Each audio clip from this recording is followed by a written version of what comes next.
کئی what's app پر پوچھتے ہیں کہ میں رات کو 9-10 بجے سو جاؤں تو 12-1 بجے تک رات کو میری آنکھ کھل جاتی ہے، تو کیا ایسے میں جائز ہوگا کہ میں نماز تہجد، وطر اور ایک دن کی 5 قضا نمازیں ادا کر کے سو جاؤں اور دوبارہ فجر کا ٹائم ہو تو اٹھ کر فجر کی نماز ادا کر لوں؟ برائے مہربانی اس بارے میں رہنمائی فرما دیں۔ بسم اللہ الرحمن الرحیم۔ کسی بھی نماز کو اس کے وقت سے ہٹا دینا یہ جائز نہیں ہے۔ ان الصلاۃ کانت علی المؤمنین کتابا موقوتا، قرآن کہتا ہے کہ بے شک نماز مومنین پر اوقات مقررہ کے اندر فرض کی گئی ہے۔ کسی بھی نماز کو اس کے وقت کے اندر ادا کرنا یہی اصل ہے۔ تاہم کوئی مجبوری بن جائے اور آپ نماز نہیں پڑھ سکے، یہ مجبوریاں ہماری ایسے ہی ہیں جناب، بس میں یہ بات بڑے وثوق سے کہہ رہا ہوں۔ ہم نے فلائٹ پکڑنی ہو، کوئی مجبوری درمیان میں حائل نہیں ہوتی۔ ہم نے جناب کسی دعوت میں جانا ہو، مجال ہے 1 منٹ لیٹ ہو جائیں، چلیں اس سے بڑھ کے ایک اور بات میں آپ کے گوش گزار کر دیتا ہوں۔ کہیں جناب انٹرویو کے لیے جانا ہے آپ نے، اور مجال ہے کہ آپ کو پتا ہو کہ اگر 1 منٹ لیٹ ہو گیا تو جناب نوکری ہاتھ سے نکل جائے گی۔ یہ نوکری کے لیے تو بڑی تگ و دو ہے، تو نماز کے لیے کیوں نہیں؟ سوچئے گا، جب اللہ تعالیٰ نے حکم دیا ہے حی علی الصلاۃ حی علی الفلاح کی آواز آئے، تمام کام چھوڑ دیں۔ آپ کے پاس جناب یہ ایک موبائل فون ہے، یہ اپنا کام کر رہا ہے، اس کا مقصد کیا ہے؟ کال سنانا۔ آپ نے جناب بڑا کوئی اہم پروگرام کھولا ہوا ہے، انٹرنیٹ استعمال کر رہے ہیں، کال آ جائے تو یہ سارے کام چھوڑ دیتا ہے۔ یہ ہمیں یہ بتا رہا ہے، یہ انسان کا بنایا ہوا آلہ ہے، اپنے مقصد سے یہ بھی ہٹ نہیں رہا۔ جب نماز کا وقت ہو جائے تو پھر انسان کے لیے کوئی کام اہمیت کا حامل نہیں ہوتا سوائے نماز پڑھنے کے۔ اس لیے فی الفور نماز کی ادائیگی اوقات مقررہ کے اندر کریں۔ اگر کہیں سستی میں یا کسی وجہ سے، سستی میں تو یاد رکھیں فویل للمصلین الذین هم عن صلاتهم ساہون، ہلاکت ہے ان لوگوں کے لیے کہ جو اپنی نمازوں میں سستی کرتے ہیں۔ سستی والا معاملہ تو نہیں، کوئی ایسی مجبوری بن گئی آپ نماز نہیں پڑھ سکے تو پھر نماز کو قضا کرنا ہوگا۔ جب ایک مرتبہ نماز فرض ہو جائے تو ذمہ سے ساقط نہیں ہوتی جب تک کہ اس کو ادا نہ کر لیا جائے یا اس کو قضا نہ کر لیا جائے۔ آپ جناب رات کو نماز عشاء پڑھ کے سو گئے 1 یا 2 بجے، 12 بجے، چلیں 10 بجے کہہ لیتے ہیں، آج کل سردیوں کی راتیں ہیں، 10 بجے آپ کی آنکھ کھل گئی تو اب کیا کریں جی؟ نماز تہجد آپ پڑھ سکتے ہیں۔ نماز عشاء سے پہلے سونا مکروہ ہے۔ ہاں کوئی ایسی مجبوری بن گئی، بیمار ہیں، کوئی ایسا مسئلہ بن گیا تو علیحدہ بات ہے۔ عام حالات کے اندر عشاء کی نماز سے پہلے سونا مکروہ ہے، شریعت نے اس کو ناپسند کیا ہے۔ آپ کی 10 بجے آنکھ کھلی تو آپ نماز تہجد بھی پڑھ سکتے ہیں اور اس کے بعد سو جائیں، پھر نماز فجر جو ہے اس کو آپ ادا کر لیں۔ یاد رکھیں کہ کوئی بھی نماز جو آپ کے ذمہ قضا ہے، جس کی ادائیگی آپ نے کرنی ہے، قضا کرنی ہے، تو اس کو کسی وقت میں بھی آپ کر سکتے ہیں سوائے اوقات مکروہہ کے۔ زوال کے وقت، سورج نکلنے کے وقت، سورج کے غروب کے وقت، ان 3 اوقات کے علاوہ مثال کے طور پہ ظہر کی نماز تھی، اس کو آپ عشاء کی نماز کے ساتھ، عشاء کی نماز پڑھنے کے بعد آپ قضا کر سکتے ہیں، اس میں کوئی قباحت نہیں۔ عشاء کی نماز آپ فجر کے اوقات کے اندر قضا کر سکتے ہیں، کوئی قباحت نہیں ہے۔ یہ نہیں کہ جناب آپ نے عشاء کے ساتھ عشاء ہی قضا کرنی ہے۔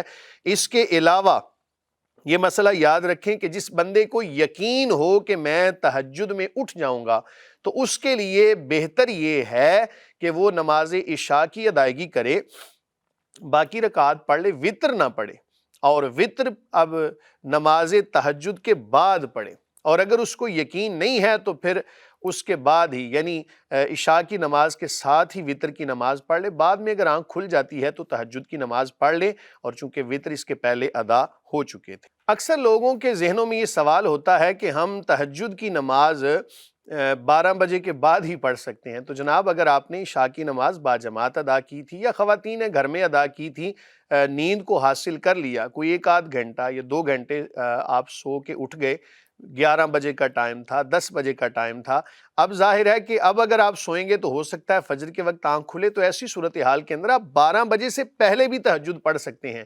یہ صرف ایک عوام کے اندر مشہور ہے جی 12 بجے کے بعد، بہتر یہی ہے کہ 12 بجے کے بعد پڑھی جائے، لیکن اگر آپ پہلے آپ کی آنکھ کھل گئی تو آپ تہجد پڑھ سکتے ہیں، اس میں کوئی قباحت نہیں ہے۔ جی مفتی صاحب، اگلا سوال واٹس ایپ پر آیا تو آدمی نے سوال بھیجا، میں لائیو پلے کر دیتا ہوں، آپ سنیے گا پھر اس کا جواب دیجیے گا۔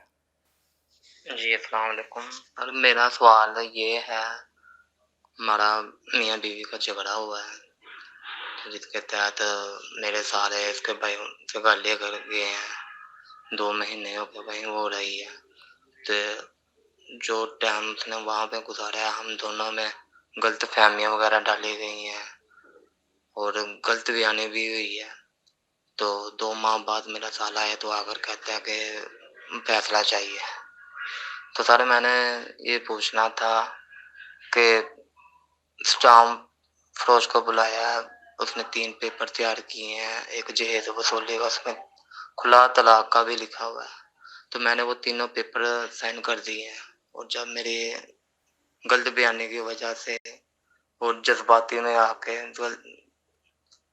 تو میرے بیوی کے پاس گئے ہیں تو میرے سالے نے صرف پریشرائز کیا ہے، جذباتی کیا ہے، پھر سین وغیرہ لیے ہیں، تو سر میں انہیں یہ پوچھنا تھا کوئی یہ طلاقیں ہو گئی ہیں یا گنجائش ہے ابھی، کیونکہ وہ میری بیوی طلاق نہیں چاہتی، تو رجوع کر رہے ہیں ہم دونوں، میری بیگم بھی کر رہی ہے، تو اس کے بارے میں نے یہ پوچھنا تھا آپ سے۔ جی مفتی صاحب جواب دیجیے گا اس سوال کا۔ بسم اللہ الرحمن الرحیم۔ پہلی بات تو یہ پیارے بھائی یاد رکھیں کہ طلاق کا مسئلہ ایسا مسئلہ ہے کہ جب تک فریقین کی بات نہ سنی جائے تب تک اس کے بارے میں حکم شرع بیان کرنا کوئی مناسب نہیں ہوتا۔ بہتر یہ ہے آپ یہ اپنا مسئلہ لے کے قریبی دارالافتاء میں چلے جائیں، اپنے تمام تر بیانات ان کو سنائیں۔ جو مجھے ابھی تک سمجھ آئی ہے آپ کی بات کہ آپ سے طلاق لی گئی اور طلاق اس طرح لی گئی کہ سٹامپ بنوائے گئے اور ان کے اوپر آپ سے سائن لیے گئے۔ جب آپ کو پتا تھا یہ طلاق ثلاثہ کا نوٹس ہے، 3 طلاقوں کا نوٹس ہے، آپ نے جانتے ہوئے جب سائن کر دیے تو ایسی صورتحال کے اندر طلاق واقع شرعاً ہو جاتی ہے۔ جبری طور پہ اس وقت طلاق واقع نہیں ہوتی کہ جب مر جانے کا خدشہ ہو، یعنی گن پوائنٹ پہ کسی نے طلاق لی اور کہا کہ یا تو سائن کرو یا پھر تمہاری جان چلی جائے گی، یا کسی عضو کے کٹ جانے کا خدشہ ہو، تو ایسی جبری طلاق شرعاً واقع نہیں ہوتی۔ یہ کہنا کہ جی انہوں نے مجبور کیا تھا بس ایسے ہی میں نے سائن، جب آپ نے سائن کر دیا، آپ کو پتا تھا طلاق ثلاثہ کا نوٹس ہے، آپ جانتے ہیں، تو جانتے بوجھتے ہوئے آپ نے سائن کیے، شرعی طور پہ طلاق واقع ہو جاتی ہے۔ تاہم اس سے پہلے جو آپ نے کہا کہ آپ کے ذہنوں کے اندر غلط فہمیاں ڈالی گئیں، یاد رکھیں بڑا ہی بدبخت وہ شخص ہے کہ جو زوجین کے مابین اختلاف کرواتا ہے، لڑائیاں ڈالتا ہے، جھگڑے۔ شیطان بڑا اس سے خوش ہوتا ہے کہ جب کوئی گھر اجڑتا ہے۔